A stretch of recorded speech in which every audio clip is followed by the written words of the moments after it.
మా ప్రభుత్వం మా మంత్రివర్గం మొదటి సంవత్సరంలో 59,000 ప్రభుత్వ ఉద్యోగ నియామక పత్రాలు ఏ ఎల్బీ స్టేడియంలో మేము మంత్రులుగా ముఖ్యమంత్రిగా ప్రమాణ స్వీకారం చేసినామో అదే ఎల్బీ స్టేడియంలో వాళ్ళందరినీ పిలిపించి నియామక పత్రాలు వాళ్ళ చేతులకు అందించినప్పుడు ఆ పేదవాళ్ళ తల్లిదండ్రుల కళ్ళల్లో చూసిన ఆనందం జీవితకాలం గుర్తుంటుంది. ఎందుకంటే వాళ్ళ పిల్లలు ప్రయోజకులైనప్పుడు ఆ తల్లిదండ్రుల కళ్ళల్లో కనిపించే ఆనందం ఒక గొప్ప అనుభూతి. అది మాటలకు అందదు, మాటలు చెప్పినా సరిపోవు. అట్లా 59,000 మందికి ఎల్బీ స్టేడియంలో మొదటి సంవత్సరంలోనే ప్రభుత్వ ఉద్యోగ నియామకాలు అందించి మాకిచ్చిన అవకాశాన్ని సద్వినియోగం చేసుకునే ప్రయత్నం చేస్తున్నాం. ప్రైవేట్ కార్పొరేట్ కంపెనీల్లో కూడా దాదాపుగా ఈ సంవత్సరన్నరలో 1,00,000 ఉద్యోగాలు లెక్కగట్టి ఈరోజు పెట్టుబడులు తెచ్చి మన చదువుకున్న పిల్లలకు ఉద్యోగాలు అందించినాం. కానీ ఇవి సరిపోవు. నాకు స్పష్టంగా తెలుసు. దాదాపుగా పబ్లిక్ సర్వీస్ కమిషన్ నమోదు చేయించుకుంటే నిరుద్యోగులు పట్టభద్రుల పైన చదువుకున్న వాళ్ళు 20 లక్షల మంది దాకా ఉన్నారు. వీళ్ళందరికీ ప్రభుత్వంలో ఉద్యోగ అవకాశాలు వస్తాయంటే రావచ్చు, రాకపోవచ్చు. కానీ ప్రభుత్వం పెట్టవలసిన పోటీ పరీక్షలు పెట్టి ఫలితాలను ప్రకటిస్తే వాళ్ళు జీవితంలో ఇంకో ఓపి ప్రయాణం చేస్తారు. పరీక్షలు పెట్టకుంటుంటే ఆ పరీక్షల కోసమే 10 సంవత్సరాలు అశోక్ నగర్లను, అమీర్పేట్ చౌరస్తాలను, దిల్సుఖ్ నగర్లను కోచింగ్ సెంటర్ల చుట్టూ తిరుక్కుంటూ యుక్త వయసు మొత్తం కాలగర్భంలో కలిసిపేసిన తర్వాత వాళ్ళు ఎందుకు ఉపయోగపడతారు?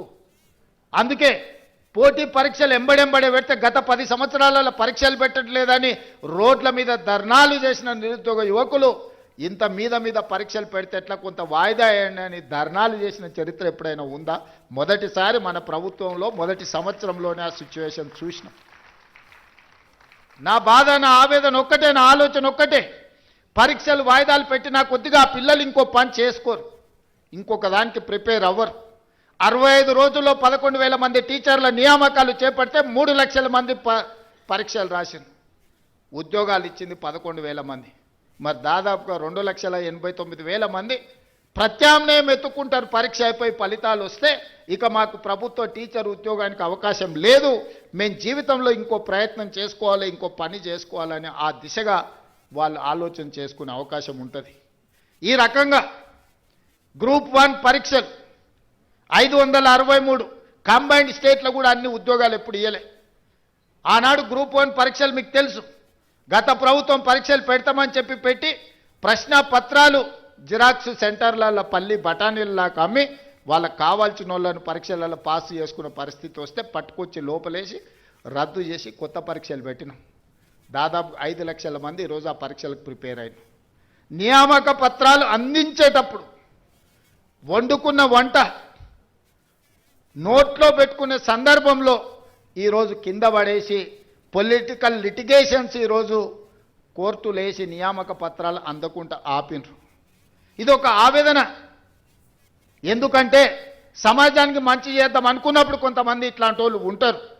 ఇవాళ group 1, group 2, group 3, group 4 exams పారదర్శకంగా నిర్వహించడమే కాకుండా ఫలితాలను ప్రకటించి నియామక పత్రాలు అందించి తెలంగాణ రాష్ట్ర ప్రభుత్వం తన బాధ్యతను నెరవేర్చాలనుకుంటుంటే ఈరోజు గ్రూప్ 1లో 563 మంది స్టేట్ లెవెల్ ఆఫీసర్స్ని ఈరోజు 89% ఎస్సీ ఎస్టీ బీసీ మైనారిటీలు సెలెక్ట్ అయినారు. అందులో 89% గ్రూప్ 1 పరీక్షల్లో దాదాపుగా ఎస్సీ ఎస్టీ బీసీ మైనారిటీలు ఈడబ్ల్యూఎస్ వాళ్ళు ఈరోజు సెలెక్ట్ అయినారు.